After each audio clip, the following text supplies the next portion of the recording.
Et pour en parler, nous sommes avec Alexandre Delval, géopolitologue, auteur de l'ouvrage Le projet, la stratégie de conquête et d'infiltration des frères musulmans en France et dans le monde, aux éditions du Toucan. Bonjour, merci d'être avec nous. Alors d'abord, cette passe d'armes entre Emmanuel Macron et un homme politique turc, ça veut dire quoi concrètement? Que là, on est dans des tensions entre Paris et Ankara? Oui, on est des tensions entre Paris et Ankara, tout à fait logique. D'ailleurs, la Turquie, depuis des années, essaie de prendre contrôle de l'islam de France. À un moment, un citoyen d'origine turque était le président du CFCM. Parallèlement, les Turcs se sont beaucoup rapprochés des frères musulmans. Et dans le cadre de cette alliance, l'idée, c'était même de prendre le contrôle, pas uniquement des communautés turques, qui sont quand même des puissances électorales extérieures très utiles pour Erdogan. Vous savez que les Turcs à l'étranger votent plus Erdogan que les Turcs en Turquie. Donc c'est quand même une puissance électorale importante. Et dans ce contexte, Erdogan essayait de distiller un sentiment communautariste, turc et islamiste en même temps, qui était de plus en plus en conflit avec les valeurs de la France, notamment les enseignements dans les écoles dirigées par des Turcs en France. On apprend que le génocide arménien n'a pas existé, on apprend des visions du monde, de l'histoire très nationaliste turque, révisionniste, et vous savez qu'il y a une loi en France qui reconnaît le génocide arménien. Donc, à un moment, l'enseignement turc en France était carrément hostile aux valeurs et aux lois de la France. Et pourtant, Recep Tayyip Erdogan, il est issu de l'AKP, c'est ça? C'est cette mouvance islamiste que l'on dit modérée. De moins en moins. Est-ce que c'est compatible avec l'islam politique? Non. En fait, aujourd'hui, M. Erdogan a repris en main l'État turc depuis une quinzaine d'années.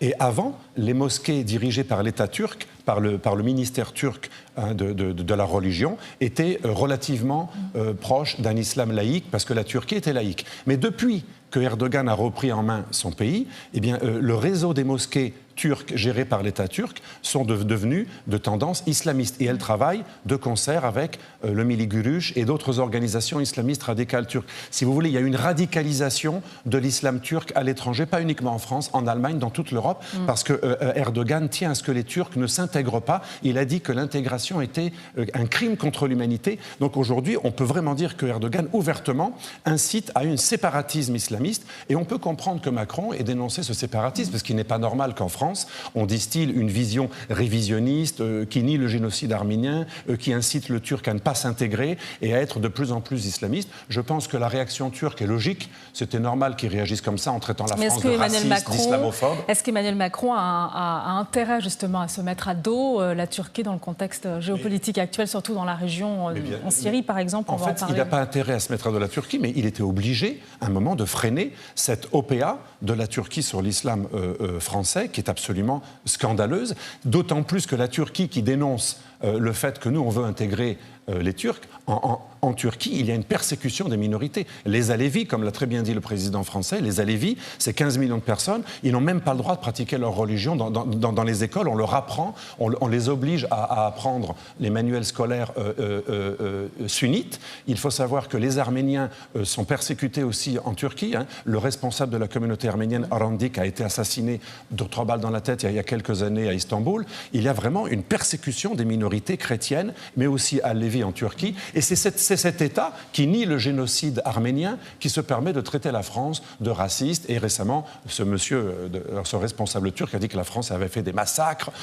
C'est quand même assez extraordinaire de la part du pays qui a inauguré le génocide. Hitler disait lui-même, il prenait le génocide arménien comme exemple, Hitler, en disant ce qu'ont fait les Turcs, nous, on va pouvoir le faire en Allemagne. Quand on pense que ce pays négationniste traite la France de raciste et avec une islamophobie d'État, une islamophobie primitive, c'est assez rigolo de la part d'un pays qui persécute les orthodoxes. Vous savez que les orthodoxes, les prêtres orthodoxes grecs en Turquie, n'ont plus le droit de former leurs prêtres depuis une trentaine d'années. Le lieu où on forme les prêtres en Turquie, les prêtres orthodoxes, a été fermé depuis 30 ans.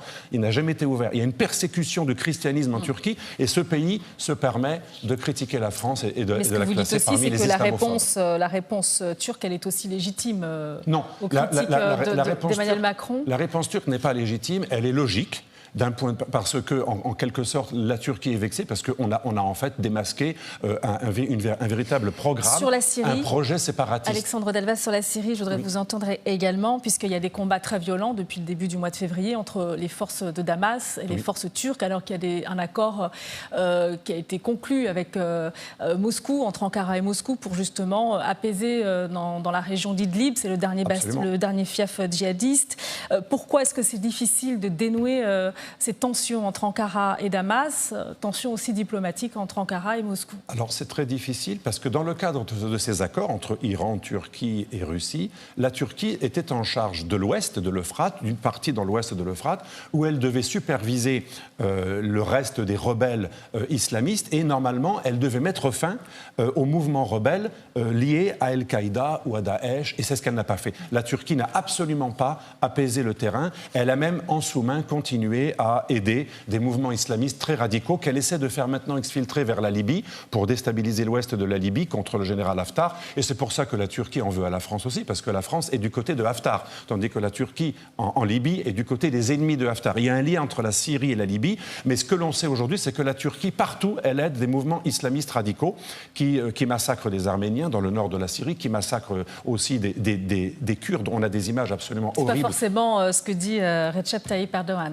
C'est normal. Recep Tayyip Erdogan, en ce moment, vous savez ce qu'il veut faire? Il veut prendre toute la Méditerranée pour des raisons pétrolières et gazières. Il n'est pas content que le partage des eaux territoriales ne lui soit pas favorable et il essaie de faire des accords avec des mouvements rebelles ou des gouvernements comme l'ouest de la Libye pour essayer de récupérer une partie du gaz offshore auquel il n'a pas le droit parce que la géographie, elle est comme elle est et les limites territoriales. Il aimerait en fait rétablir l'Empire ottoman et il justifie une mainmise sur le gaz et le pétrole des pays en Méditerranée au nom d'une sorte de défense des musulmans, des islamistes et des minorités turques parce qu'il joue beaucoup sur les minorités turques. En Syrie, en Libye, il y a des populations d'origine turque. Il s'appuie sur elles pour un expansionnisme néo-ottoman extrêmement dangereux. Aujourd'hui, la Turquie est probablement le pays musulman le plus dangereux en Méditerranée qui déstabilise toute la Méditerranée et qui d'ailleurs dérange la plupart des pays musulmans. La plupart des pays musulmans arabes aujourd'hui sont victimes d'un impérialisme turc extrêmement arrogant qui veut prendre des bouts de territoire. Erdogan aimerait avoir un bout d'Irak, un bout de Syrie et maintenant un bout de Libye où il a retrouvé à Misrata,